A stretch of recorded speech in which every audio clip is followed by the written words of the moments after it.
hay muchos más agentes. Sin embargo, lo que nosotros vamos a conocer son los agentes físicos más típicos, más usados en las áreas de terapia física de un hospital o una clínica privada.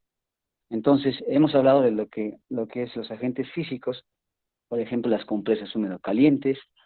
Se ha hablado un poco de lo que viene a ser el ultrasonido, y hoy día vamos a continuar con otros agentes. ¿Se escucha o se escucha sigue entrecortado?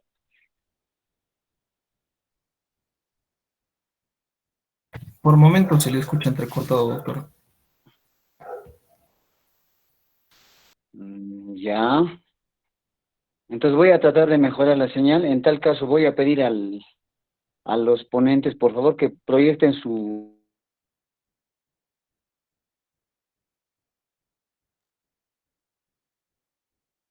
diapositivas y vamos a comenzar mientras yo voy a buscar solucionar esto, pero igual vamos a empezar la exposición. ¿Está bien? A ver, por favor, voy a dejar de compartir la pantalla.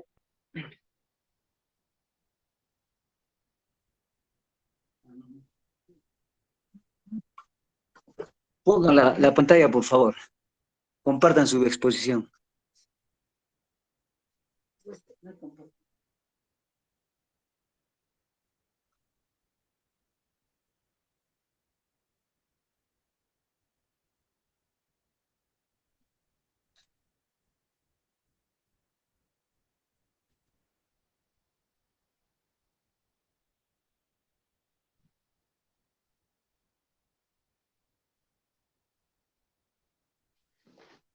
Por favor, empieza.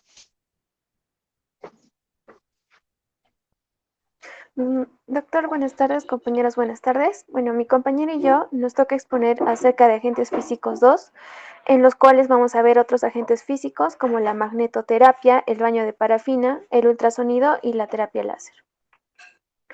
Es importante mencionar que dentro de estos agentes físicos, nosotros tenemos que tener el objetivo principal es que se obtengan resultados positivos con la aplicación de estos medios físicos, que van a reducir progresivamente el consumo de analgésicos o de AINES. Lo más importante aquí es no retirar este tratamiento farmacológico por el hecho de comenzar la fisioterapia, ¿no?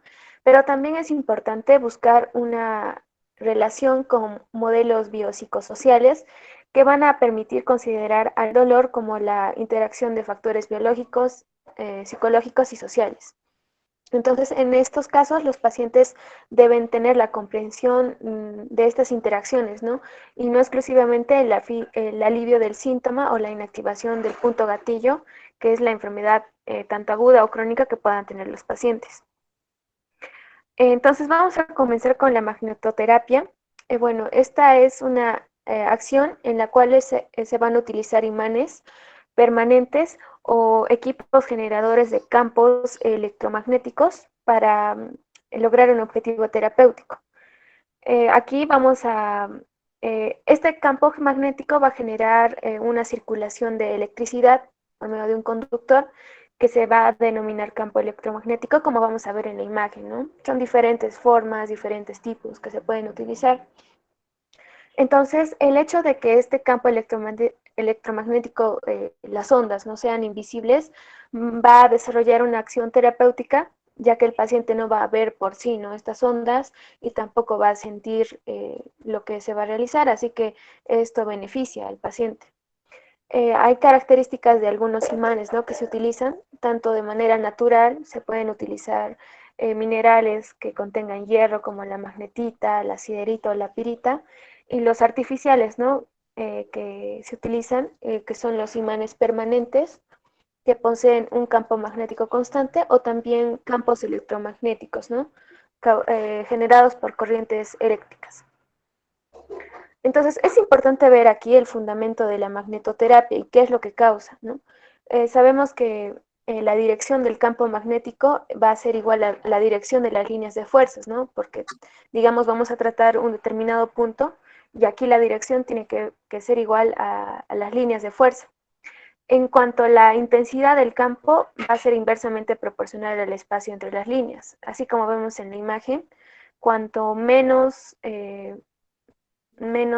haya menos espacio entre estas líneas, va a ser mayor el efecto terapéutico y mayor la fuerza, ¿no?, que se va a aplicar en una zona. Como ya hemos visto, se pueden utilizar tanto imanes como generadores de campos eléctricos, y aquí el objetivo es reordenar los dipolos magnéticos. Estos dipolos magnéticos, tenemos un ejemplo como el átomo, ya que tiene tanto cargas positivas como negativas. Así que en todos estos átomos debemos alinearlos como un único imán, y en este caso vamos a decir que el elemento o la sustancia sea magnetizado. Así, ¿no?, todos en una misma dirección y todos proporcionales. Entonces, aquí los efectos biológicos importantes de esta terapia van a ser a nivel bioquímico, molecular y celular. A nivel bioquímico, sobre todo, va a haber una inducción de esta corriente intracelular que va a causar un efecto piezoeléctrico sobre el hueso, el colágeno o también en otras sustancias. A nivel molecular también va a facilitar la cohesión de las proteínas, la organización molecular, y también va a modular la actividad enzimática, ¿no? Y también esto va a condicionar a mejorar el metabolismo celular y también a aprovechar el oxígeno del medio. Un ejemplo de aquí es el transporte de oxígeno por la hemoglobina, que va a mejorar a este nivel, y también va a estabilizar las proteínas como la albúmina para que haya una normalización de la tensión coloidosmótica o de la viscosidad de la sangre, ¿no? Y a nivel celular va a estimular la función de las mitocondrias para mejorar la respuesta celular. Entonces, primero vamos a ver que en el efecto cardiovascular, ¿qué es lo que va a causar una hiperemia local? Y por ende un efecto trófico para un mayor aporte de nutrientes y oxígeno en la zona. Y también va a tener un efecto antiinflamatorio. ¿Por qué? Porque va a haber una acción de regulación circulatoria que va a controlar el edema y también las zonas de metabolitos de desecho. También va a recuperar el manguito perivascular, ¿no?, ya que hay entidades como la microangiopatía que causan edema e interrumpen la microcirculación, y con esta magnetoterapia va a haber una apertura circulatoria que va a mejorar la oxigenación de los tejidos. Y en cuanto también a la columna circulatoria, va a haber dos efectos. El efecto Hall, por ejemplo, que va a ayudar al pleomorfismo del eritrocito para que haya mayor flexibilidad, para que pase por los capilares angostos, ¿no? Y también disminuye la tensión superficial porque impide la formación en pila de monedas, ya sea en un paciente normal o que tenga alguna patología. Y el otro efecto reológico es que va a causar oxigenación en los tejidos y alcalinización de los fluidos corporales, ¿no? Evita la acidificación. También va a disminuir las placas en los vasos sanguíneos, por ende disminuye la resistencia periférica, y también ayuda, ¿no?, a disminuir la frecuencia cardíaca y la presión arterial. En cuanto al oxígeno, aquí va a haber una facilidad, ¿no?, de que el oxígeno se disuelva en el plasma sanguíneo, lo cual va a beneficiar a tejidos isquémicos, ¿no?, donde hay una circulación arterial muy baja. Esa es otra ventaja. Otra ventaja también va a ser el estímulo trófico tanto en el hueso y en el colágeno, ¿no? Podemos ver esta imagen de una paciente que sufrió una fractura de codo. Se le puso, ¿no?, un clavo intramedular, sin embargo a las 8 semanas se fracturó este clavo intramedular y se le coloca nuevamente, pero esta vez con 5 semanas de tratamiento de magnoterapia, y apareció, ¿no?, una zona de callo óseo que ayudó, ¿no?, a la cicatrización de la zona y que progrese de mejor manera el paciente. Así estimuló la osteogénesis por activación, ¿no?, de esta cualidad piezoeléctrica que es de los imanes. Y también aquí va a estimular el tejido conectivo, la producción de colágeno y como hemos dicho, ¿no?, el proceso de cicatrización. También va a haber una disminución del dolor y los fenómenos antiinflamatorios asociados que van a prevenir complicaciones, ¿no? Así que es un tratamiento eficaz. Otro efecto importante es sobre la actividad muscular, ya que causa relajación, ¿no? Va a haber una disminución del tono simpático y por lo tanto del nivel de contracción de estos músculos, ¿no? Que pueden estar contracturados. También va a tener un efecto relajante y antiespasmódico, tanto Muchas también gracias, señorita. en las vías Y si me digestivas, puede en las mandar el vías teléfono de biliares, los urinarias, como en el árbol respiratorio. por favor. Gracias, muchas gracias. Buenas tardes. También va a tener un efecto antiinflamatorio. Aquí va a haber efecto de regulación del transporte, ¿no? Ya sea a nivel celular o también de los tejidos. Por ende, también disminución de la hipoxia y del edema. Inclusive también puede ayudar a aquellos pacientes con microangiopatías, ¿no? Que puedan tener complicaciones. Este efecto antiinflamatorio de la terapia es más efectivo en estadio agudo y traumático que en un proceso crónico y degenerativo, porque ya, como hemos visto, actúa en diferentes proteínas, enzimas en el momento. El otro efecto es el efecto regenerador de tejidos, ¿no? Ya que acá algo importante que menciona es el aumento de los receptores A2 tipo A de adenosina, que aquí ayudan a la regeneración de tejidos. Y una parte de este efecto también se deriva en la sedación general y en la influencia del antiestrés, así que ayuda a regenerar los tejidos, ¿no? También la cicatrización y diferentes procesos. El efecto analgésico también es importante, ya que libera la compresión a la que son sometidos los receptores sensitivos en el lugar de la lesión, ¿no? Y también regula el potencial de la membrana, que eleva el umbral del dolor y por ende disminuye, ¿no? La capacidad que tienen estas áreas para sentir dolor, las fibras nerviosas sensitivas, ¿no? Específicamente. Y también tiene una influencia inmunológica, ¿no? Que esto está en estudio, pero es importante ya que puede contribuir a un orden humoral, eh, tanto humoral como celular, para, en la estimulación, ¿no? De la actividad de los linfocitos. Pero también puede tener una respuesta inmune por esta activación misma de los receptores A2A de la adenosina, que es un agente antiinflamatorio endógeno, ¿no? Que puede ayudar a que se mejore la capacidad inmunológica del paciente. Y también puede ayudar en enfermedades crónicas, ¿no? Entonces, las indicaciones principales para la magnetoterapia van a ser en la mayoría de sistemas. En el ostomio articular, por ejemplo, como hemos visto el ejemplo anterior, en las fracturas, en la consolidación, en la osteomielitis, procesos crónicos, en la pseudoartrosis, en injertos óseos, entre otros, en el aparato cardiovascular, en los trastornos circulatorios, en el pie diabético, en la flebitis, en las varices, a nivel respiratorio, en la insuficiencia respiratoria crónica, bronquitis, asma bronquial, sinusitis, en el caso del sistema digestivo, el aparato digestivo, la úlcera, el colon irritable, procesos tanto agudos como crónicos. En el aparato urinario, en las prostatitis, el dolor que producen las litiasis, eh, también en la enfermedad pélvica inflamatoria, personas, mujeres que tengan problemas con el ciclo menstrual, lo que llaman el síndrome premenstrual, ¿no? Donde hay bastante dolor o cólicos.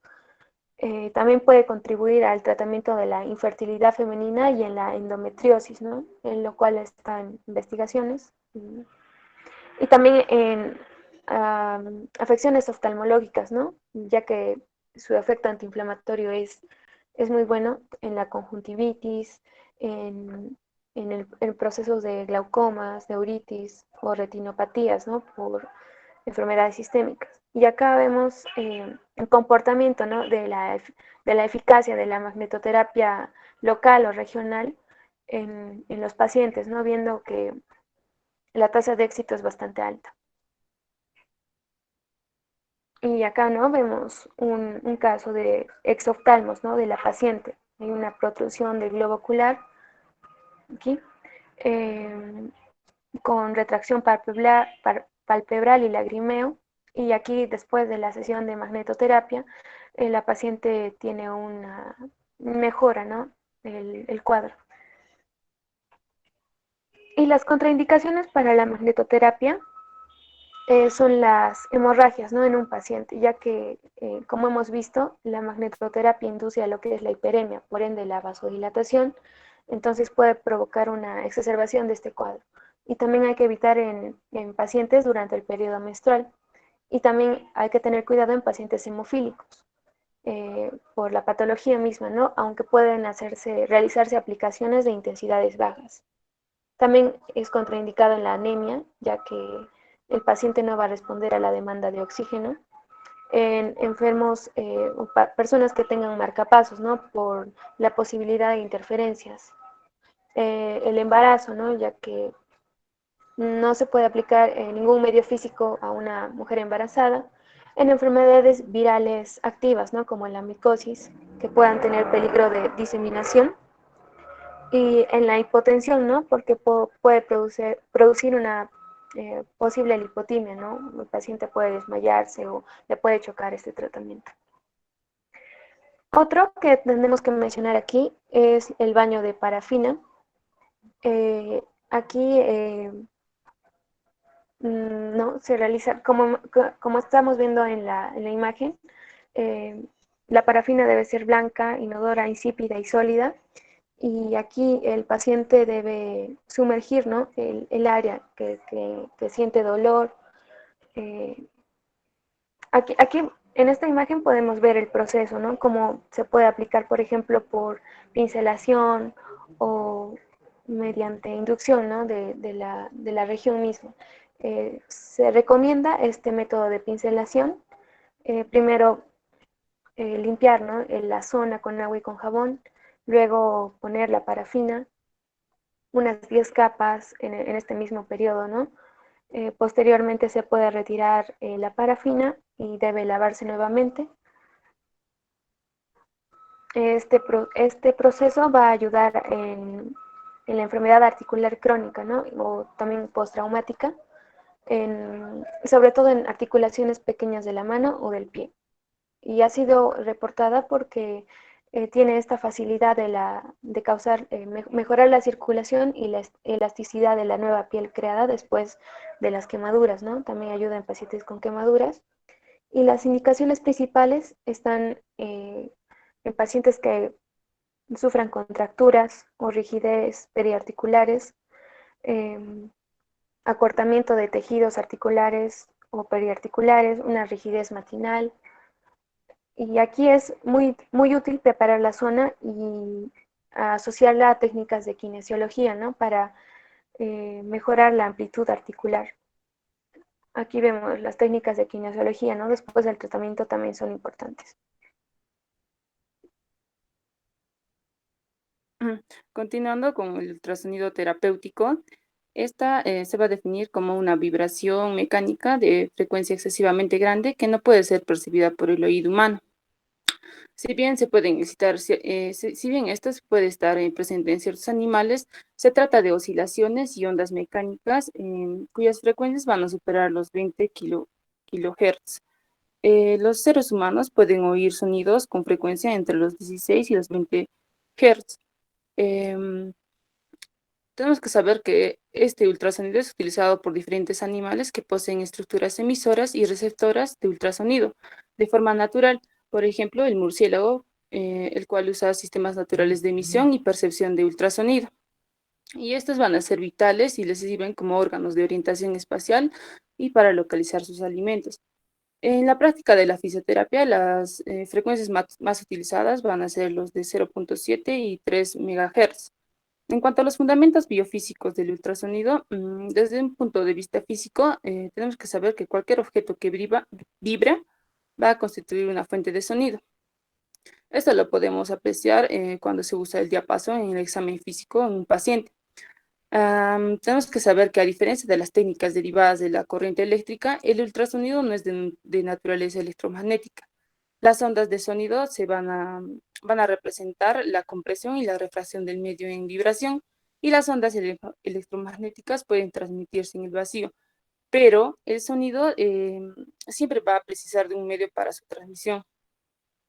Como forma de onda, el sonido va a seguir las reglas de la física, el de la reflexión, la absorción, la refracción y la dispersión. Siguiente. Asimismo, la emisión del ultrasonido se va a basar en el llamado efecto piezoeléctrico inverso. Este efecto piezoeléctrico inverso fue descubierto por los hermanos Curie en 1880. Este va a consistir en una propiedad que tienen algunos cristales, esos dioeléctricos cristalinos, de cargarse eléctricamente cuando son sometidos a compresiones o atracciones mecánicas perpendiculares a su eje principal de simetría. Pero cuando se somete una descarga eléctrica a un dieléctrico cristalino de estos, entonces la estructura cristalina se va a contraer y se va a dilatar en dependencia de la frecuencia de la corriente. Entonces, esta vibración que se produce va a generar una onda sonora que se va a transmitir en el espacio. Este fenómeno se va a conocer como el efecto piezoeléctrico inverso. Este efecto piezoeléctrico inverso es la base física que garantiza la producción del ultrasonido, que se va a utilizar en la práctica diaria. Esta producción del efecto piezoeléctrico inverso se puede apreciar en diferentes tejidos del cuerpo, sobre todo se han encontrado en los compartimentos de tejido conectivo y de tejido óseo. Para generar el ultrasonido terapéutico se utilizan los llamados transductores electroacústicos. Estos se van a tratar de un generador de alta frecuencia y un cabezal que va a contener el cristal o el dieléctrico cristalino. En la figura izquierda podemos ver que cuando se conectan ambas caras de un dieléctrico cristalino a una fuente de luz y se somete el cristal a presiones intermitentes, se va a generar una diferencia de potencial que es capaz de iluminar ese bombillo de neón. Esta se va a denominar como el efecto piezoeléctrico, pero si se aplica una corriente al cristal se va a producir y se produce deformaciones mecánicas que van a enviar ondas mecánicas al espacio, se va a conocer como un efecto piezoeléctrico inverso. En cuanto a la siguiente imagen, en esta se va a observar en la parte inferior el cabezal que va a estar señalado el área de radiación efectiva, que es el ERA, que esta es plana y redonda. Es importante determinar el ERA para definir la intensidad efectiva en una aplicación terapéutica. Asimismo, en la práctica diaria se ha podido encontrar cabezales de diferentes eras. Generalmente se encuentra de 5.0 centímetros cuadrados, que se llaman comúnmente como un cabezal grande, y de 0.5 a 0.8 centímetros cuadrados, que se denomina un cabezal chico. Siguiente. En cuanto a los efectos biológicos del ultrasonido terapéutico, tenemos que saber que la mayor parte de la influencia terapéutica del ultrasonido va a derivar de dos efectos, el efecto mecánico y el efecto térmico. Pero tenemos que saber que no es fácil identificar el límite entre estos cambios fisiológicos que se producen a consecuencia ya sea de calor o que se producen por impacto de la onda ultrasónica. Aunque el efecto mecánico va a ser el primero en producirse, en la práctica diaria no va a ser posible realizar un tratamiento basado absolutamente en uno de esos dos mecanismos. Por tanto, el efecto mecánico o el efecto no térmico del ultrasonido es el primer efecto que se produce al aplicar el ultrasonido terapéutico. Lo que va a hacer es generar una compresión y expansión del tejido en la misma frecuencia del ultrasonido. Y este fenómeno perfectamente se puede interpretar como un tipo de micromasaje o cavitación. Existen diferentes informes que van a plantear que el efecto no térmico del ultrasonido va a promover una respuesta inmunitaria, va a inducir a la vasodilatación de las arteriolas y va a activar los factores de agregación. Y ambos procesos se van a regular por mecanismos de traducción, transducción, los cuales se van a activar en la irradiación ultrasónica y van a modificar la actividad celular. Asimismo, se encontraron algunos estudios en que muestra una evidencia clara en las úlceras varicosas tratadas con ultrasonido. En estas se curaban más rápido que las tratadas con una aplicación simulada. En algunos estudios aplicaron 3 megahertz con un voltio de centímetros cuadrados a pulsos de 20%, y lo que se logró con esto fue la estimulación mecánica de la regeneración mística, el depósito acelerado de fibras de colágeno y la remodelación del colágeno cicatrizal. Por tanto, de cualquier manera es muy difícil poder separar totalmente estos efectos llamados térmicos y no térmicos, por lo que en la práctica no se puede definir su límite a partir del cual se separan estos dos efectos biológicos. Siguiente. En cuanto al efecto térmico del ultrasonido o el diaterma por ultrasonido, Tenemos que saber que el ultrasonido es un agente físico más efectivo para elevar la temperatura de una manera localizada y profunda y es es la única fuente que puede calentar el interior de las articulaciones. Asimismo, la temperatura con 1 o 3 MHz produce un aumento de la temperatura que depende del tiempo y de la dosis. En el ultrasonido, a una distancia de 3 centímetros y 10 minutos de aplicación, con 1 MHz se va a elevar la temperatura de 4 centímetros en comparación con una compresa caliente que va a aumentar la temperatura a 0,8 grados centígrados. Pero tenemos que tener en cuenta que es necesario aplicar al menos de 7 a 8 minutos para lograr un ascenso perceptible de la temperatura.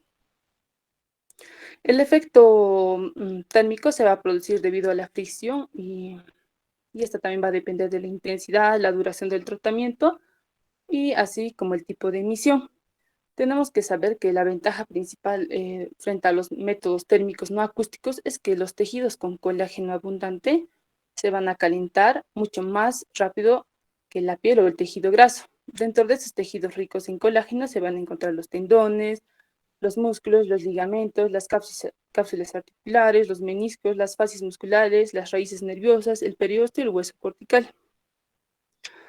Em, Asimismo, tenemos que saber que cuando tenemos una frecuencia de 3 MHz se va a exponer a una absorción 3 veces mayor que la que se va a producir con 1 MHz. Entonces, con 3 MHz la temperatura del tejido se va a elevar 3 veces más rápido.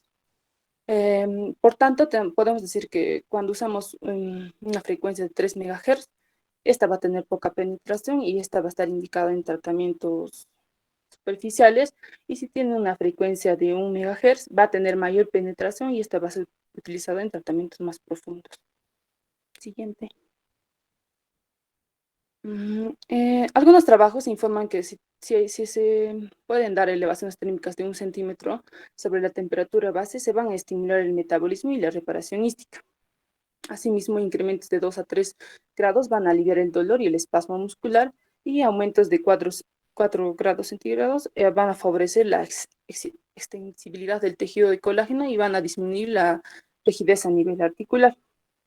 Dentro de los fenómenos que se pueden describir como derivados del efecto térmico del ultrasonido terapéutico van a estar la hipertermia, que se produce por un aumento de la circulación sanguínea en la zona tratada, la activación del metabolismo local, que se va a dar como consecuencia del calor y de la agitación, y esta va a favorecer la activación del metabolismo. Tenemos que saber que en el ultrasonido tenemos que saber asimismo que como consecuencia que se obtiene un efecto antiinflamatorio y absorción de los edemas, va a producir un estímulo de la fagocitosis, la degranulación de mastocitos, la activación de los fibroblastos y va a promover la liberación del factor de crecimiento endógeno, entre otras citoquinas. Entonces, el ultrasonido no parece tener un efecto antiinflamatorio como tal, sino nos va a dar, lo que hace va a ser activar el proceso inflamatorio y acelerar el curso de las fases fisiológicas. Con esto va a lograr la recuperación más rápida del tejido lesionado. Los parámetros más útiles para activar este proceso de tratamiento proinflamatorio es en el ultrasonido pulsado al 20% a una dosis de 0,5 vatios por centímetro cuadrado por 5 minutos, o en un ultrasonido continuo a dosis de 0,1 vatios por centímetro cuadrado. Y para el edema es mejor utilizar la frecuencia de 3 MHz a una dosis de 1 a 1,5 vatios por centímetro cuadrado. El otro efecto viene a ser la modificación de las estructuras coloides. Lo que va a producir va a ser una despolimerización o fragmentación de las moléculas grandes, de modo que se va a disminuir la viscosidad del medio. Siguiente. Las indicaciones para la aplicación del ultrasonido terapéutico vienen a ser los trastornos osteomioarticulares, fundamentalmente los traumáticos y los degenerativos, como el trastorno circulatorio, la presencia de diferentes grados de fibrosis que van a impedir el adecuado funcionamiento de las estructuras. Asimismo, en el caso de fracturas óseas, se recomienda una dosis proinflamatoria de 4 sesiones por semana, las 2 primeras semanas después del trauma, donde hay incluso una regeneración, donde se puede haber incluso una regeneración de la epífisis. Asimismo, en retracciones musculares como fibrosis musculotendinosas, la contractura de Dupuytren, que se va a caracterizar por un engrosamiento y un endurecimiento gradual del tejido, ¿no? Y esta suele afectar con mayor frecuencia al cuarto y al quinto dedo. En tendinocinovitis, en lesiones ligamentarias, en lesiones de los cartílagos intraarticulares. Asimismo, se ha reportado su efectividad en tratamientos de casos complejos en los esguinces cervicales de grado 1 y 2, pero sin signos de inestabilidad. También se ha descrito en los tejidos, en la reparación de los tejidos blandos vinculados con el trauma. A la vez también tenemos que saber que el ultrasonido va a estimular la producción de colágeno en el tejido lesionado. Asimismo, va a aumentar su flexibilidad, su extensibilidad de este colágeno de neoformación, de manera que lo que va a hacer es mejorar la calidad de la cicatrización y de la reparación de los ligamentos y tendones. Por eso es que se dice que es una indicación para la recuperación y la reparación del tendón. También es importante en el esquema terapéutico de las funciones de la articulación temporomandibular, ya que reduce la contractura de la musculatura masticatoria y periarticular. Asimismo, tenemos que saber que va a eliminar los puntos gatillos que actúan como fuentes de dolor en la disfunción de la articulación. Siguiente. Como contraindicaciones del ultrasonido terapéutico, tenemos la aplicación sobre los ojos. Esto por la posibilidad de que pueda haber una cavitación de los medios líquidos del ojo y provocar lesiones irreversibles. La aplicación sobre áreas del corazón, porque se han descrito que puede haber cambios en el potencial de acción al aplicarlo directamente. La aplicación sobre el útero grávido, ya que puede también formar una cavitación del líquido amniótico y puede dar la posibilidad de formar malformaciones por hipertermia. También está contraindicada en la aplicación sobre las placas epifisiarias en los huesos en crecimiento, por la posibilidad de que pueda producir una osteogénesis e interrumpir en el crecimiento normal del hueso. También en la aplicación del cráneo, por la posibilidad de influir en el cerebro. Y también una aplicación directa sobre los testículos, ya que produce daño en las células germinativas. Como contraindicaciones relativas, vamos a tener la aplicación después de una laminectomía, cuando hay pérdida de sensibilidad en la zona tratal, cuando hay tromboflebitis o varices severas, esto por la posibilidad de que pueda producirse un embolismo, cuando hay infecciones con riesgo de diseminación, en pacientes con diabetes mellitus no controlada o descompensada, cuando hay una vecindad de tumores, porque puede producir a acelerar su crecimiento tumoral. También va a estar contraindicado en tejidos con una irrigación inadecuada, debido a que la elevación de la temperatura va a aumentar la demanda metabólica y no va a existir una respuesta vascular apropiada. Siguiente. En cuanto a la láser terapia, esta es una aplicación de láser sobre una zona o zonas lesionadas, consiguiendo acelerar la recuperación y proporcionando una mejoría de las zonas neurálgicas, óseas, en los músculos, tendones y ligamentos de la piel. Algunos elementos históricos acerca del uso del láser. Tenemos que saber que Albert Einstein sentó las bases fundamentales para el surgimiento del láser al describir el mecanismo de emisión estimulada en el año de 1917, y Theodor Harold Maiman fue un físico estadounidense que construyó el primer equipo operacional de láser en 1960. Siguiente. El principio de fusilamiento del equipo láser. La emisión estimulada por radiación.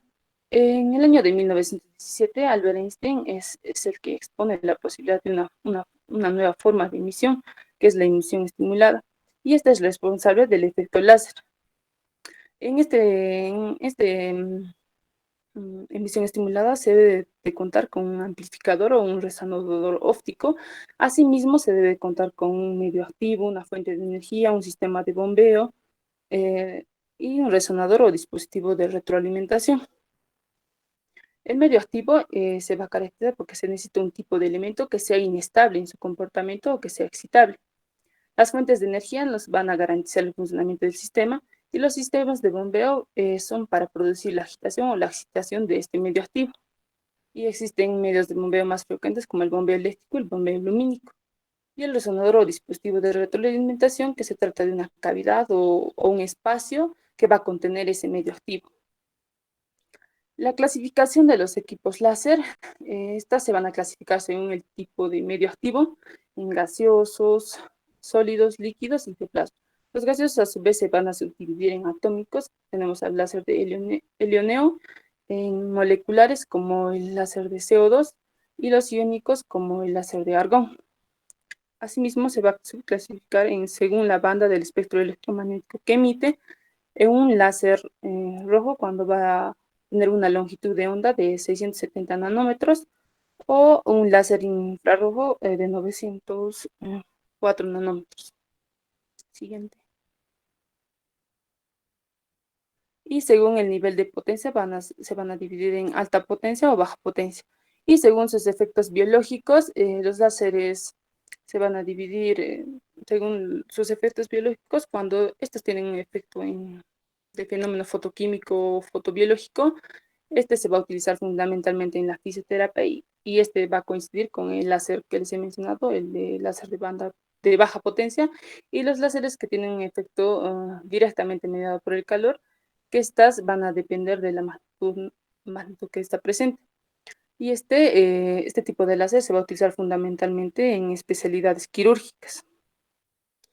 En cuanto a las características de la luz láser, vamos a tener la monocromaticidad, que es una de las principales características de la radiación láser, ¿no? Que va a permitir aprovechar las características físicas y biológicas que posee la radiación en una longitud de onda determinada. La otra característica viene a ser la coherencia, que cuando la radiación es coherente es aquella en la que todos sus fotones están en la fase, es decir, coinciden en una misma dirección. Y la direccionabilidad es que la disposición de una cavidad resonante es uno de los más importantes requisitos técnicos en la construcción de los sistemas de láser. Eh, en- por, tan- eh, por tal motivo, la direccionalidad de emisión es lo que hace idónea para las diferentes aplicaciones prácticas en las que se va a requerir la precisión de la iluminación del láser. La otra característica es la brillantez. Los láseres van a emitir dentro de su espectro visible las características que van a producir una luz muy brillante. Y esas son las cuatro características: la motricidad, la coherencia, la direccionalidad y la brillantez. Eh, tenemos que tener características importantes en el láser de baja potencia. Este va a tener efectos biológicos como el efecto bioquímico, el efecto bioeléctrico y el efecto bioenergético.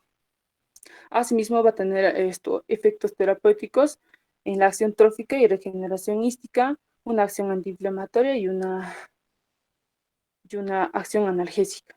En la acción trófica y regeneración hística, siguiente por favor. Estos van a contribuir al aumento de la circulación periférica y del número de polímeros nucleares, a la activación fagocitaria y a la activación de la función mitocondrial, asimismo al aumento de los niveles del ATP mitocondrial y a la síntesis activa del ARN y la producción del ADN. En la acción antiinflamatoria, la influencia de este láser de baja potencia en el proceso inflamatorio es muy importante, ya que está caracterizada con la capacidad analgésica, ya que depende del control local de la situación inflamatoria y del edema intersticial. Este se va a asociar a una influencia de apertura circulatoria en la lesión, lo que va a favorecer el recambio, la llegada de oxígeno, nutrientes y otros elementos, a la vez que va a estimular así el drenaje y la salida del material de desecho del metabolismo celular y su acción analgésica. Siguiente, por favor. Su acción analgésica, como les dije anteriormente, tiene un gran aporte en la capacidad analgésica del láser. Lo van a brindar mayormente su acción inflamatoria. Entonces, dentro de los láseres de efectos analgésicos, se van a describir algunos con una influencia central y otros con una actuación más periférica. Y también se va a plantear una estimulación por vía reflexógena de la formación de péptidos endógenos y acción sobre los receptores opiáceos de la asta anterior de la médula espinal. En cuanto a las indicaciones de la aplicación del láser de baja potencia, van a ser en el aparato osteoarticular. Se va a tratar para las lesiones articulares inflamatorias, ya sea agudas o crónicas, de causa traumática o degenerativa. Por ejemplo, la sinovitis, la osteoartritis, la osteoartrosis, la osteocondritis y la disminución de la articulación temporomandibular, incluso también se puede usar en la artrosis. También tiene,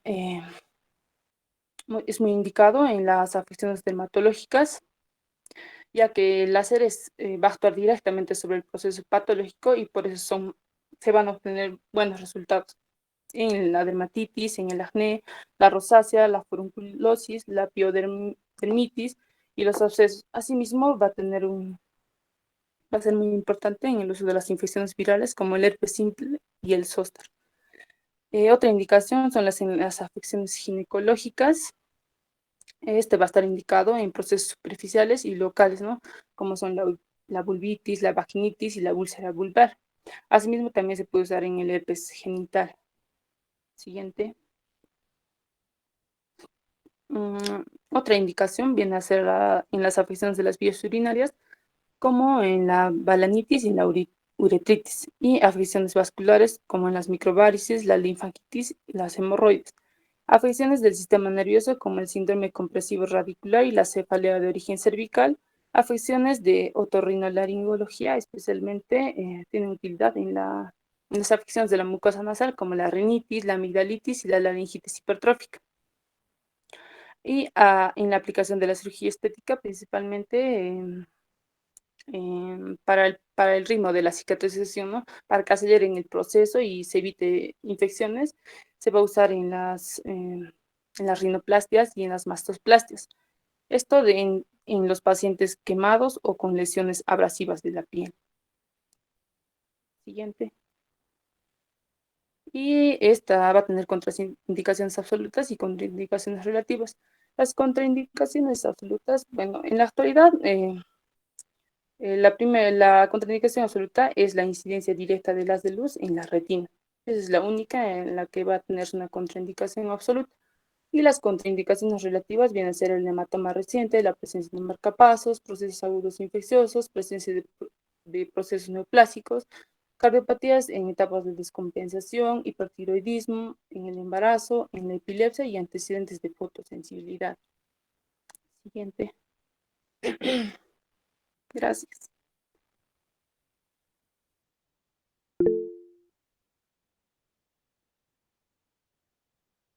Hola, ¿me logran escuchar? Sí, doctor, sí, se escucha. Ok, ok. Hay un tema que no se ha tocado, ¿no? Creo que era error del sílabus y bueno, pero lo vamos a tratar de solucionar. Es el tema de electroterapia. Ni en Agentes 1 ni en Agentes 2 se ha tocado ese tema, ¿cierto? No, doctor. Ya, muy bien. Ahorita definimos cómo vamos a hacer esto. Vamos a... Doctor, una pregunta, por favor. Dígame, dígame. Aún, doctor, yo no tengo definido grupo, soy un grupo solitario, de uno. ¿Puedo hacerlo así también? ¿Dónde está? Joaquín, había un tema para una persona. Al final, doctor. Ajá. Sí, Eso, ¿ya? el, Sí, el tema que me dijo usted. era, era por un tema de, creo que por número impar de alumnos, me parece. No, pero sí habíamos distribuido los temas ya, doctor. A mis compañeros les pasé la lista con los temas. Ajá. Entonces, el alumno que me dice que no tiene grupo o no tiene exposición, A ver, permítame un Soy yo, ratito, doctor. doctor, confirmarlo en mi computadora. ya, Joaquín, lo conversas con un compañero. Vamos a tratar Está bien. eso lo haces por interno, por favor. Cualquier cosa me avisan. Ahora, miren, vamos a hacer lo siguiente.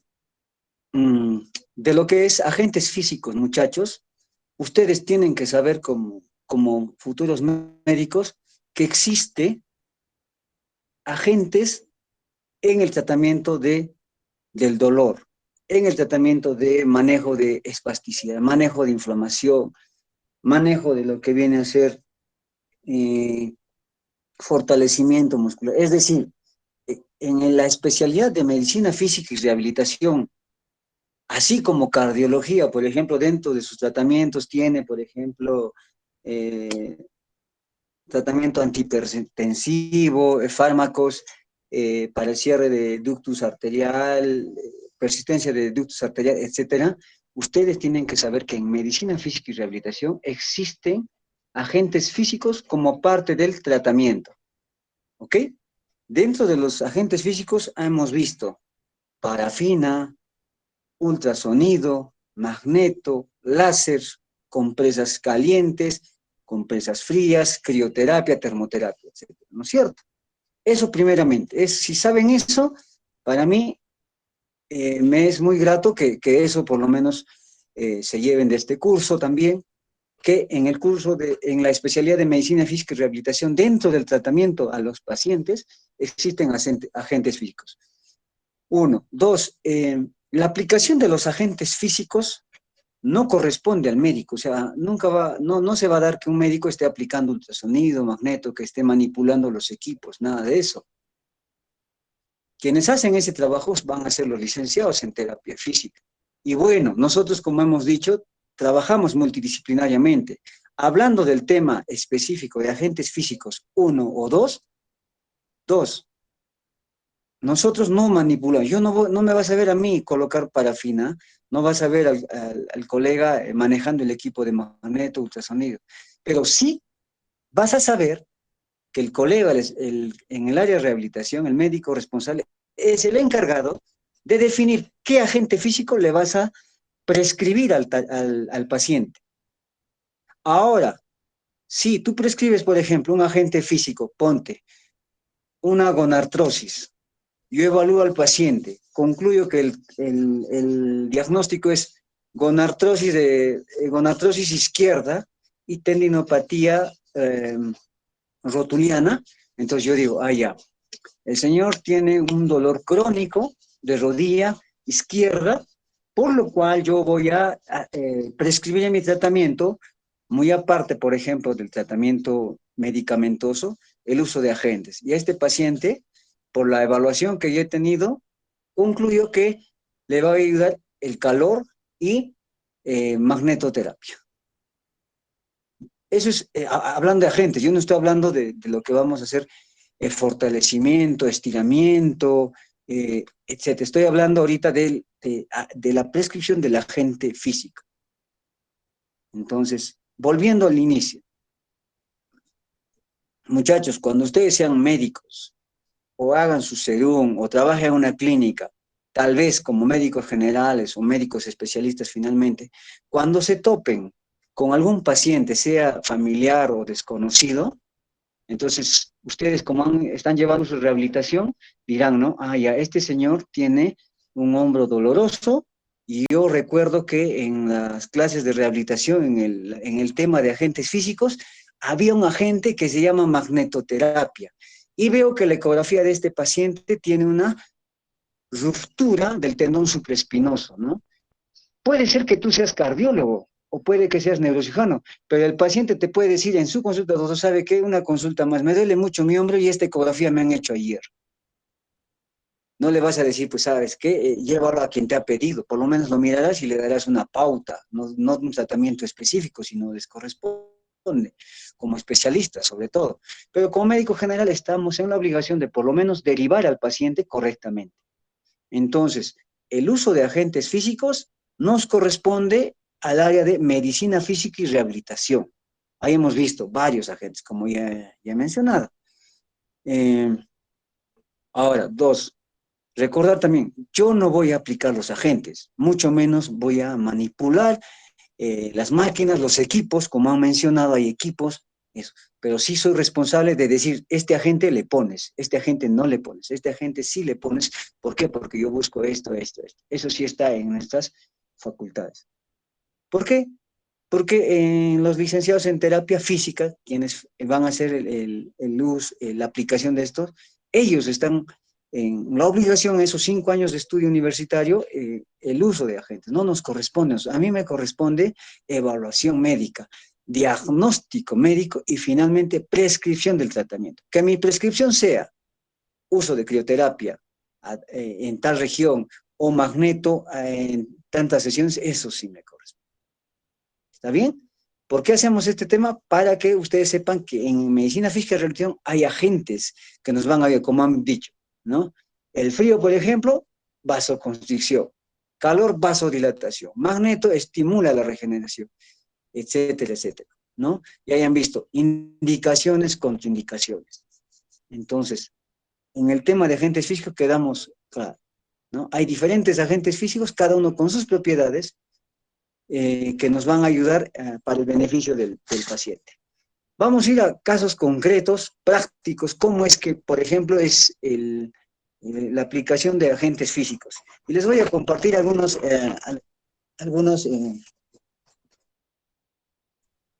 anécdotas dentro de lo que ha sido el desarrollo de agentes físicos, pero en aplicación en pacientes. Miren, por ejemplo, este caso, ¿eh? Mire, pónganse en este caso, paciente, mujer de 35 años de edad, está jugando vóley y de pronto siente una pedrada en el tobillo derecho. Habrán escuchado, paciente voltea, no hay nadie, pero ella sintió que alguien le había pateado, le había tirado una piedra en el tobillo derecho, voltea y no hay nadie. Quiere reincorporarse, y no puede, y le duele el tobillo derecho. Va a la emergencia, en la emergencia con justo criterio hacen una evaluación, se hace un examen llamado ecografía clínica y imagenológicamente, diagnóstico de esta señora. A ver, ¿alguien puede decir? Este es un ejemplo típico incluso de pregunta de examen. Así siente el paciente, ¿eh? Está jugando vóley o fútbol y siente que no puede parar. ¿Alguien que sepa más o menos de qué estoy hablando? Doctor, ¿podría ser una ruptura del tendón de Aquiles? Claro, ese es el diagnóstico. Y así está en los exámenes de NAM o en los bancos de preguntas. Paciente voltea y no hay nadie, pero siente ahí una pedrada. Signo Thompson positivo, diagnóstico clínico, ruptura del tendón de Aquiles. En este caso, lado derecho. Ya. Miren este caso clínico y ahora vamos a la parte del tema de agentes físicos. En esta paciente, mujer, se ha prescrito, aparte de la operación, porque la han operado, porque había ruptura, la han operado, posterior a la operación, el traumatólogo indica terapia física y rehabilitación. Ahora, acá, para que no se me vaya la idea, y esto también ustedes lo pueden escuchar, porque es bueno compartirlo. Muchos pacientes, inclusive, miren, hace una semana, claro, una semana va a ser, tuve un familiar que le han operado de los meniscos, una artroscopía de rodilla, le han operado en la ciudad de Lima, la familia radica en la ciudad de Abancay y estaba haciendo sus sesiones de terapia en Lima. Pero como sabe que yo, su familiar, soy médico rehabilitador y allá está haciendo terapia en Lima, se pregunta y pregunta a su familiar, ¿y no podría hacer la rehabilitación en la ciudad de Abancay? Y entonces me llaman y me dicen, ¿no? ¿Cree que puede hacer allá en Abancay lo que está haciendo en Lima? Y yo le digo, claro, ¿por qué? Si es un tema de rehabilitación post-meniscopatía, post-operada de meniscopatía. Entonces hay que evaluarla y hacerle un plan de rehabilitación física. Entonces, miren, cuando viene a la consulta, yo la veo, me trae la orden. ¿Y quién le ha hecho la orden? El traumatólogo, ¿no? El colega traumatólogo en Lima, dice, no, paciente tal edad, posoperada de rodilla, meniscopatía, rodilla era derecha, exacto, y pone ahí el traumatólogo, miren, yo lo digo como un atrevimiento, ¿por qué? Porque seamos conscientes, cada uno en su rama, ¿no? Y el traumatólogo pone así, terapia física, 15 sesiones, pone ahí compresas calientes, magnetoterapia y ¿qué más? Corrientes, creo. Yo me pregunto, ¿creen que esa sea una prescripción para una rehabilitación de una rodilla posoperada? Y a veces cuando operan columna, un neurocirujano, por ejemplo, ¿no? Y se los digo porque se presenta, muchachos. Le opera la columna y dice terapia física y rehabilitación. Póngale compresas masajes, estiramiento. ¿Eso es una prescripción? No, imposible. Pues uno agarra la ya sabes qué, solo dime qué has hecho, infórmame qué has hecho y déjanos la rehabilitación a nosotros. ¿Por qué se los digo? Porque zapatero a sus zapatos, ¿no? Incluso la familiar allá le digo, ¿sabe qué? Yo estoy viendo esto y vamos a hacer esto, ¿no? Y vamos a hacerle un plan de rehabilitación, ¿no? Buscando que usted finalmente camine, deje la muleta, deje el bastón. Entonces, ustedes cuando hacen, por ejemplo, el curso de rehabilitación, hablando solamente de agentes físicos, ya van a decir, ah, ya, para un diagnóstico, una patología determinada, se usa, es parte, el uso de agentes físicos. Han visto, por ejemplo, en cada agente físico, alguna indicación o contraindicación, ¿no es cierto? Entonces, muchas veces las patologías vienen así, con alguna contraindicación. Para terminar y volver al caso clínico que estamos poniendo. Entonces, no corresponde hacer o indicar cuál va a ser la rehabilitación al que va a operar. Su trabajo queda cuando lo ha operado, en este caso hablamos de dos especialidades quirúrgicas, porque también puede venir un paciente referido de neurología, entonces no. Entonces seamos claros y con cada uno sabe mejor lo que mejor maneja. Entonces, con 2 meses, porque normalmente 2 o 1 mes allá en Lima, yo he tenido como colegas, compañeros del mismo año de residencia, por ejemplo, de traumatología, que han rotado en mi servicio, en mi departamento de rehabilitación. Entonces, rotando 1 mes o 2 meses en rehabilitación, ¿cree que va a ser rehabilitación? Sabe lo básico, habrá visto, habrá intuido, como yo, por ejemplo, he rotado 2 meses en traumatología. Con 2 meses yo no voy a pues atreverme pues a reducir una luxación de hombro, una luxación de cadera, o me voy a poner a inmovilizar tal o cual. Me servirá como conocimiento, pero de ahí a que lo haga, creo que hay términos como pericia, impericia, etcétera, ¿no? Y ahí incluso vienen las complicaciones o las tipo de demandas, ¿no? Iatrogenia médica, ¿no? Entonces, para conocer, cuando uno va a rotar en la especialidad, porque ya les voy adelantando, cuando ustedes hagan determinada especialidad, dentro de sus currículas van a ir, por ejemplo, vaya a rotar usted tal tema de tu especialidad, no en tu sede, sino a otra sede. Y así sucesivamente, ¿no? Un ejemplo, ¿no? Oftalmología, digamos, te corresponde rotar retina en el Instituto Nacional del Ojo. Y vas a rotar, por ejemplo, estrabismo en el Rebagliati, traumatocadera en Rebagliati y, no sé, hombro en Almenara. Y igual yo, ¿no? Lenguaje en el instituto, dolor en Almenara. Entonces vamos justamente a adquirir algunas capacidades en esas rotaciones, ¿no? Más todavía cuando corresponde a la especialidad. Pero cuando das un saltito de 1 o 2 meses en un área y después te dedicas a lo tuyo, caso traumatología, entonces pues es mucho atrevimiento hacer o querer hacer un plan de rehabilitación. Eso no se puede, yo les digo así sinceramente, ¿no? Y lo mismo yo, ¿no? Entonces yo, por ejemplo, en los 3 años he rotado fuera de mi hospital, pónganse 1 año y medio, 2 años, pero en lo mío, puro rehabilitación, ¿no? Y hay algunas rotaciones en traumato, 2 meses, ¿no? Entonces, así son las cosas. Entonces, como ustedes están haciendo rehabilitación, este tema tocando el uso de agentes físicos, quiero dejarles esto, por ejemplo. Y lo han mencionado en la primera, en agentes físicos 1, y me parece importante recalcar, porque esto que ha pasado es algo que puede pasar, pero por lo menos conocer, o si no les pasa como médicos, te puede pasar como familiar. Esta paciente de 35 años, posoperada por el traumatólogo de ruptura tendón Aquiles, le dice al traumatólogo, ya sabes qué, ya te operé, por favor haga su rehabilitación. Interconsulta, rehabilitación, saque cita por consulta en medicina física y rehabilitación. Yo, como médico rehabilitador, evalúo a la paciente. Esta paciente presenta efectivamente la cicatriz de la operación a nivel del tendón de Aquiles derecho, estamos hablando, ¿verdad? Y cuando la evalúo, yo siento y pongo alteración en la sensibilidad, una hipoestesia en la zona de la cicatriz. ¿Y qué decía, por ejemplo, en una exposición? Hay que evaluar si la sensibilidad está bien. ¿Qué pasó con esta paciente? Esta paciente se mandó a rehabilitación con las indicaciones que uno da, pero pasa que a veces esas indicaciones no la toman en cuenta algunos licenciados. ¿Por qué? Porque ellos creen que por tener años de nombrado, por tener años de experiencia, son los mastromes, ya ves, se te puede ir. En este caso, esta paciente no fue considerada y valorada a su sensibilidad. Entonces, se le puso, miren, en la zona de operación, corrientes analgésicas. Ya existen corrientes, pues por eso es ahora, como les digo, vamos a definir cómo vamos a hacer esto.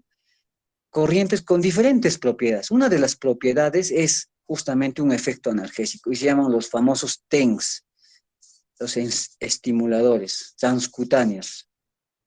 Entonces, esta paciente, cuando se le coloca los TENS en la zona de la operación, que buscaba un efecto analgésico porque efectivamente le dolía pues el tobillo cuando caminaba, entonces se le puso TENS alrededor para bajar ese dolor. Es como la paciente no tenía la sensibilidad conservada, ¿qué pasó? La paciente se quemó y llegó a una quemadura de tercer grado. O sea, imagínense que te están poniendo un agente físico, han visto, ¿no? Hay que tener cuidados, ¿no? Entonces, y esta paciente se quemó. ¿Qué fue? La operación no se dañó, menos mal no llegó a la operación. Sin embargo, sí se creó una úlcera. Y esta úlcera, yo recuerdo, demoró hasta 10 meses en tratamiento. Esa paciente fue inclusive tratada en la ciudad de Lima por cirujano plástico hasta que se cierre la herida. Problemas, ¿para quién? Sobre todo para la persona que aplicó el agente, en este caso la licenciada, ¿no? Se le habrá ido, qué sé yo, no respetó lo que dijo el médico, etcétera, etcétera. Entonces, hay uno u otro agente físico, tiene una u otra determinada propiedad.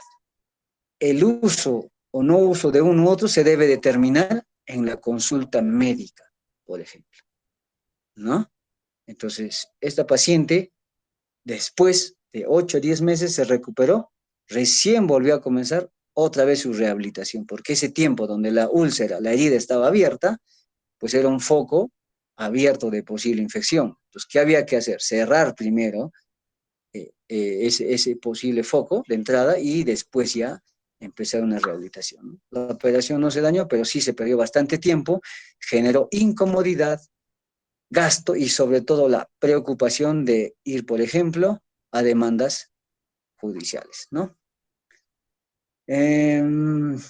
Sí, y otro, a ver, no, este no va para el tema de agentes, pero miren esto rápido.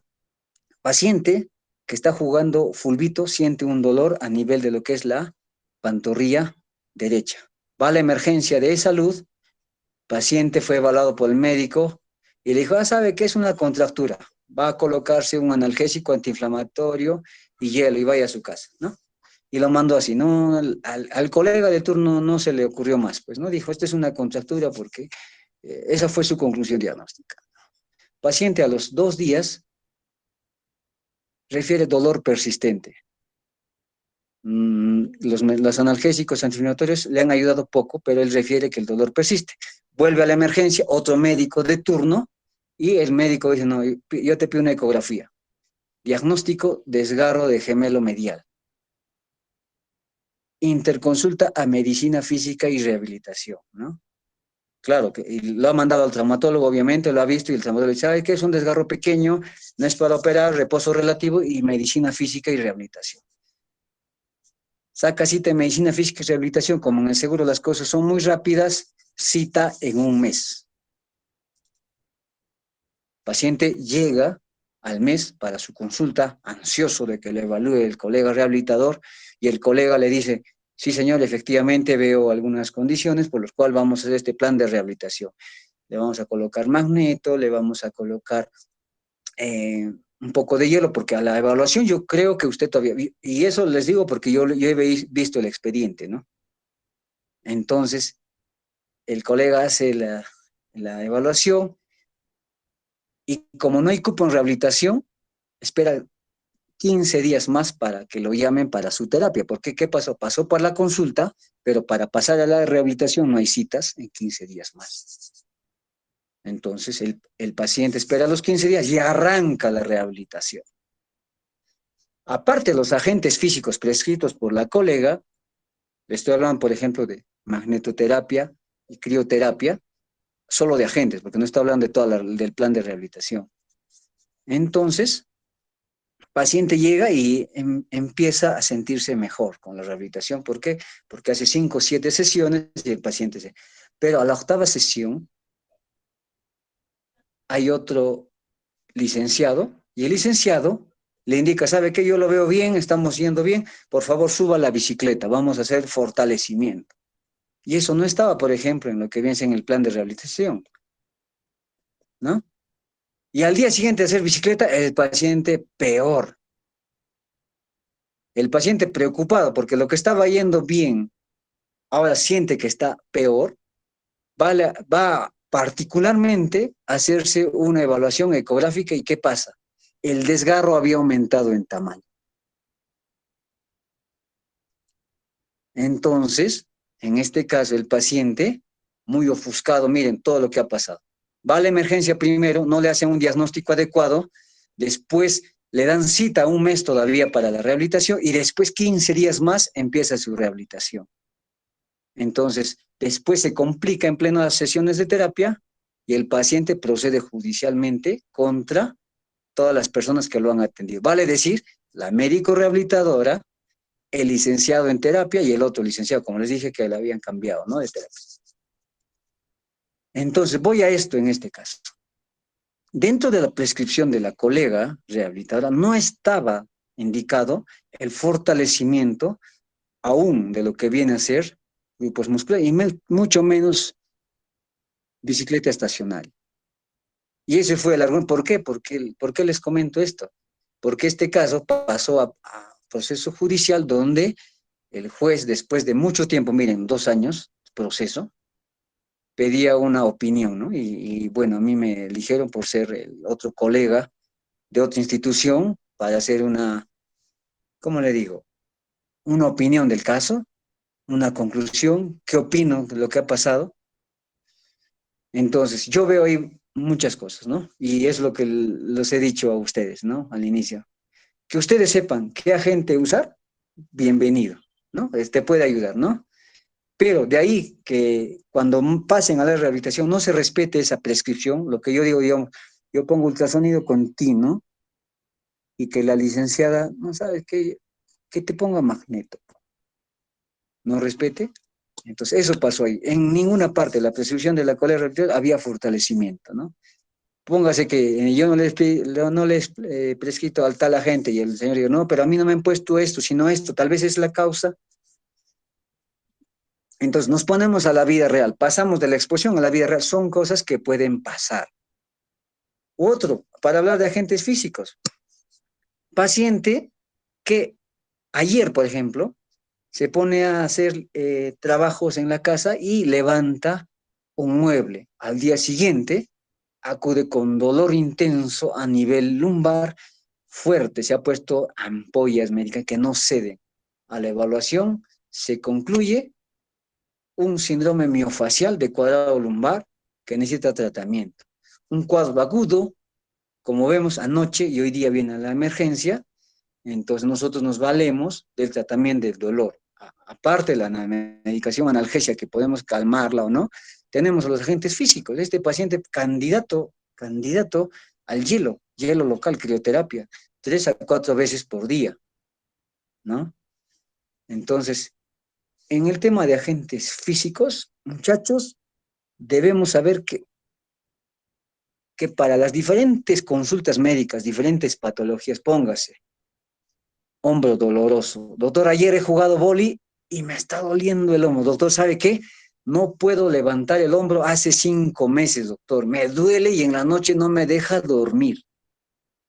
Doctor, ¿sabe qué? Me punza la rodilla cada vez que subo y bajo escaleras, pero cuando camino en terreno plano, normal, doctito, no pasa nada. El problema es cuando subo y bajo escaleras. Ay, ya. Colega traumatólogo dice, doctor, ¿sabe qué? A este paciente le he operado de una prótesis total de rodilla derecha. Necesito su rehabilitación, ¿no? Entonces, ahí es donde, con criterio, ¿qué cosa le ayudará a ese paciente? Por ejemplo, de prótesis de rodilla, ha sido operado hace 4 días y el traumatólogo considera que debe empezar rehabilitación. Y yo digo, ni siquiera considero que debe empezar rehabilitación. Él debió comenzar rehabilitación antes de ser operado. Rehabilitación preoperatoria y postoperatoria, porque está demostrado que la rehabilitación antes del acto quirúrgico condiciona a un alta en menor tiempo. Se trabaja, se fortalecen los grupos musculares, cosa que posoperado la rehabilitación es más pronta. A ver, en este casito nomás, ¿no? Es lo que ha pasado, ¿no? Paciente posoperado de prótesis total de rodilla derecha, paciente a los 4 días, el cirujano traumatólogo dice, necesito rehabilitación. Esto es para los expositores. Dentro del uso de agentes físicos, ¿qué agentes físicos le colocarían para los 4 expositores?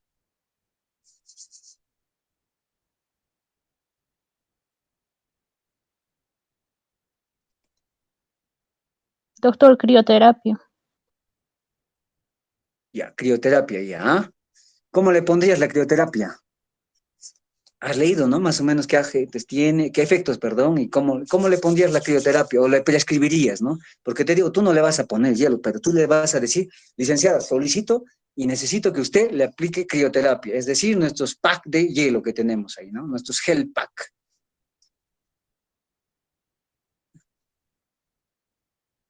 ¿Otro agente se puede aplicar, señores alumnos, de los 4 expositores? ¿Solo hielo? No sé. A ver, cada uno que ha hecho su tema o agente, a ver, un poco recordar, ay, yo leí que el magneto, a ver, algo. Imagínense una operación de rodilla con prótesis a los 4 días. Ya, si no han rotado traumatología, por lo menos imagínense, allá lo han operado hace 4 días. Y para que le indique terapia, asumo que o sea, está en condiciones, pues, ¿no? No creo que esté infectado, ¿no? Doctor, disculpe, primero para una prótesis de rodilla tendremos que tener al paciente en una posición horizontal y con la pierna levantada, ¿no? Por cortos periodos. Y también, como dice mi compañero, tendremos que usar crioterapia con periodos cortos de tiempo, por decir media hora, descansar 2 horas y media hora de nuevo, con esas bandas de gel que se tendrían que usar y hacer masajes en la zona donde ha sido el corte, ¿no?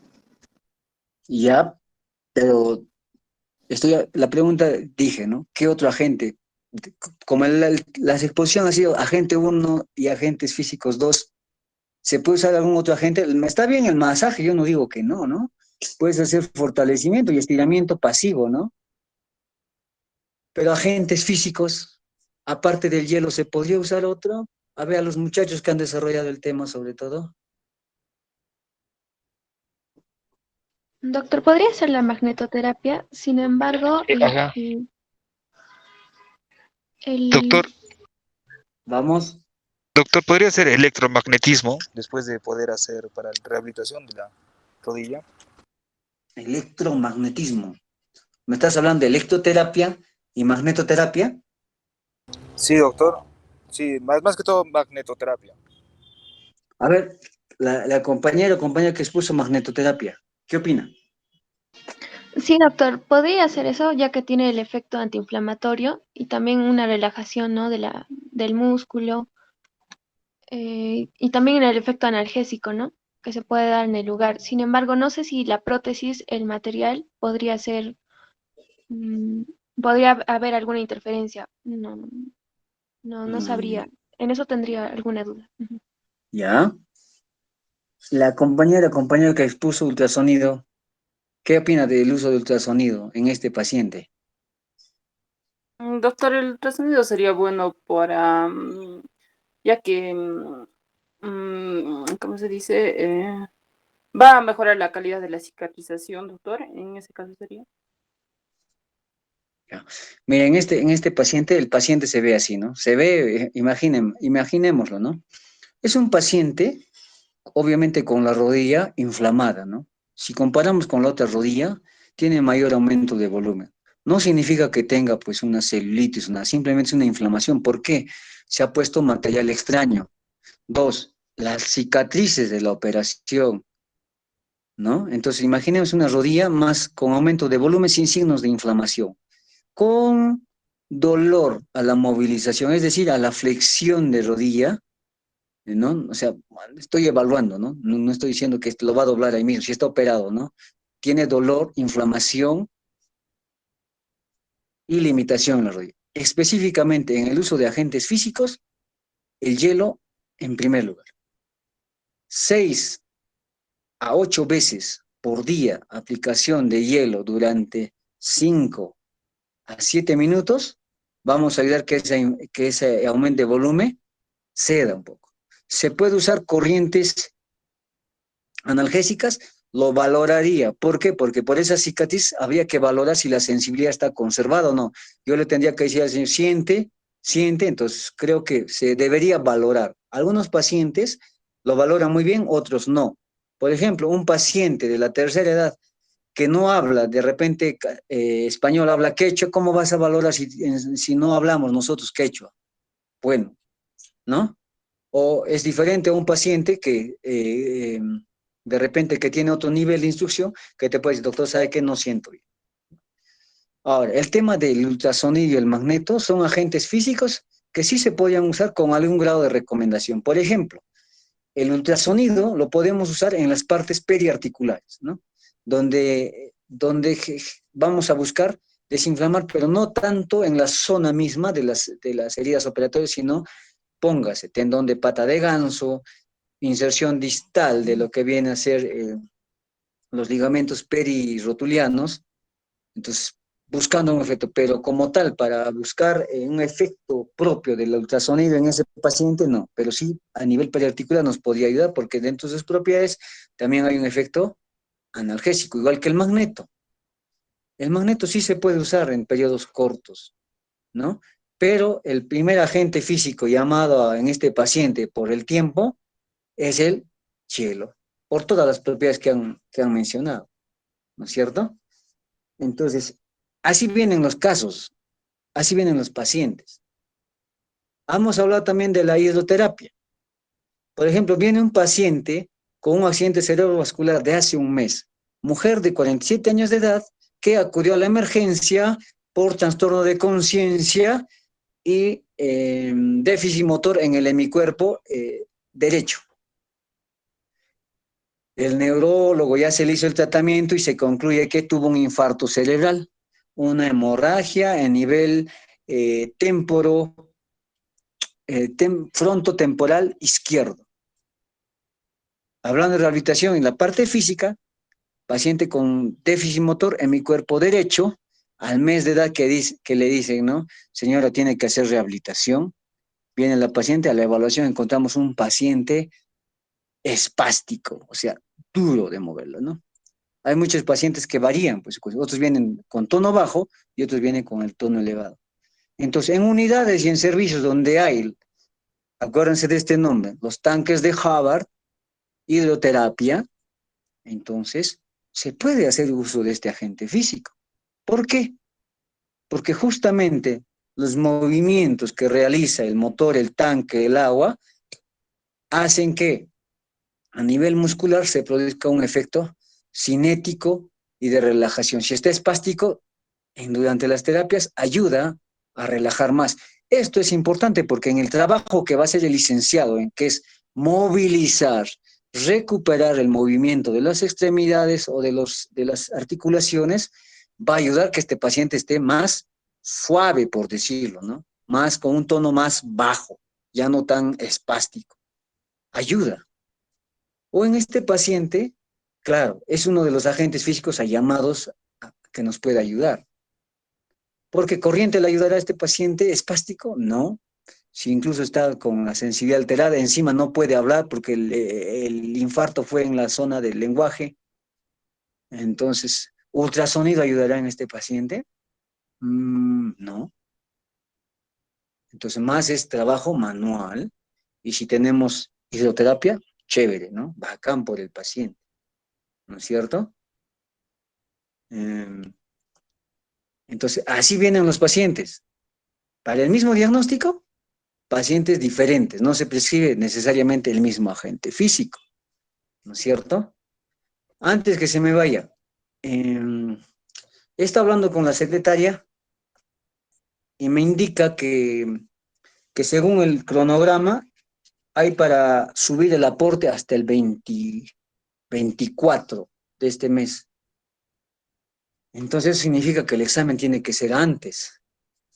A ver, al simple vuelo, a ver, ahorita como digo yo, no, al vuelo.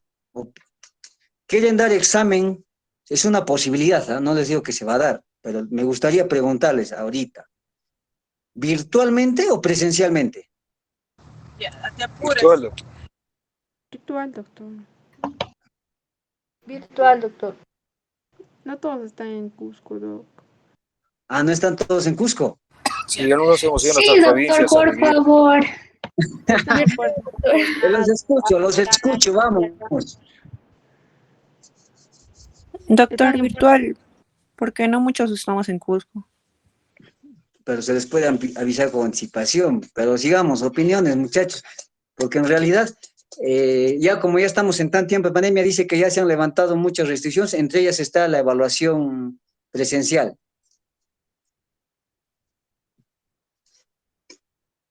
A ver, sobre todo los que no pueden, ¿quiénes son? A ver, cuéntenme.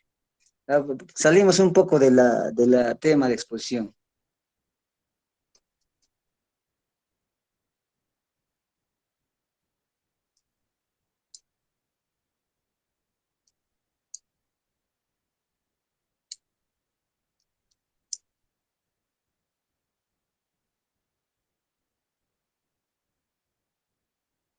¿Nadie más? ¿Una opinión, por favor? Doctor, algunos compañeros estamos en Piura y vivimos ahí, va a ser difícil llegar. ¿En dónde? ¿En dónde? No te escuché, discúlpame. En Piura, doctor, en Piura. Piura, a su provecho, el solcito, la playa, Piura, Máncora. Ya, uno es eso, dos, según la referencia del sílabus anterior, que ahí el doctor Rosenthal es el coordinador, me parece, entonces nosotros prácticamente estamos terminando el desarrollo del primer aporte. De todas maneras, sugerirles que cada uno de ustedes, por interés propio, estudie y evalúe, ¿no? Cada tema que se ha desarrollado, ¿no? Porque eso también les va a ayudar a fortalecer más lo que hayamos podido compartir o escuchar, pero también les permite tener conocimientos más sólidos, ¿no? Tú puedes escucharme hablar a mí, compartir algunas cosas o al expositor, pero cuando tú lees, se te queda más o tienes mayor conocimiento del tema, ¿no? Entonces, bajo eso, según el balotario, estaríamos más o menos ya terminando, si me parece, creo que el desarrollo de la asignatura, y bueno, son temas que dentro del curso de rehabilitación vamos a ver la forma de hacer esto de manera eh, compartida con casos clínicos, que también a veces pues en los exámenes se ha puesto casos clínicos, ¿no? Y nos invita justamente al desenvolvimiento, al razonamiento, basados en los temas que se ha tocado, obviamente. Cómo usted, así como les pregunto, ¿no? De ese paciente con ruptura de tendón, ¿qué deberías valorar? Si te he indicado, ¿no? Se puede poner y son ejemplos prácticos. Que cuando uno, por ejemplo, tiene parte clínica, o sea, parte práctica, entonces ves, ¿no? Y te llevas algo de lo que se hace, ¿no? Solo estamos hablando de agentes, por ejemplo, en esta ocasión. A ver, hoy día estamos 9. 9. Si se sube el aporte, por ejemplo, hasta el 24, creo que con tranquilidad podemos estar dando un examen antes. Voy a ver bien las fechas. Hoy estamos ¿Ya? 10. ¿Perdón?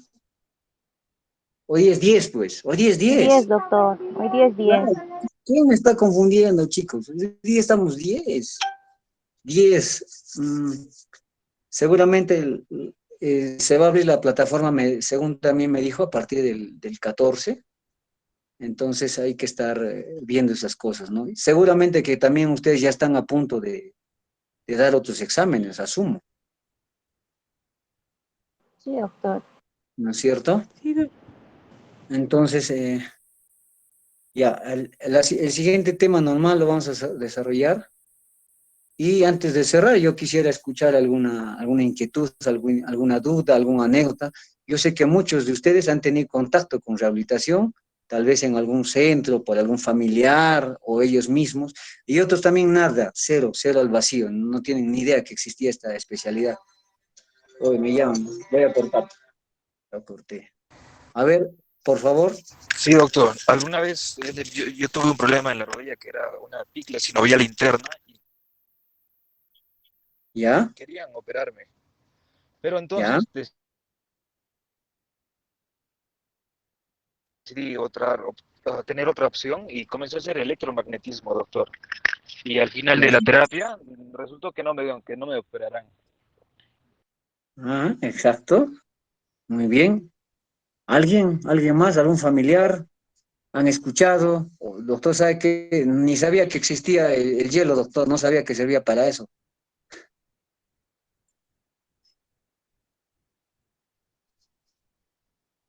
A ver, vamos chicos, vamos.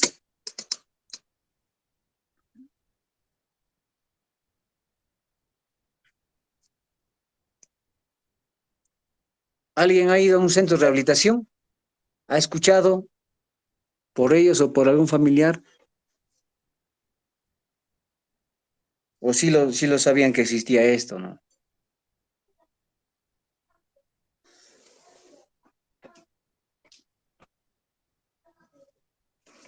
Ya. Entonces, vamos a continuar la siguiente clase, muchachos. Será motivo para alistarme. Tengo turno hospitalario. Un fuerte abrazo y que tengan buenas tardes, chicos. Doctor, por favor, lista. Doctor, por favor, Lista, lista. ya pasé lista.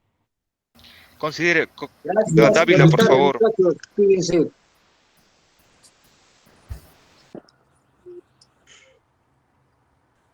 Gracias, doctor. Buenas tardes. Gracias, doctor. Buenas tardes. gracias, doctor.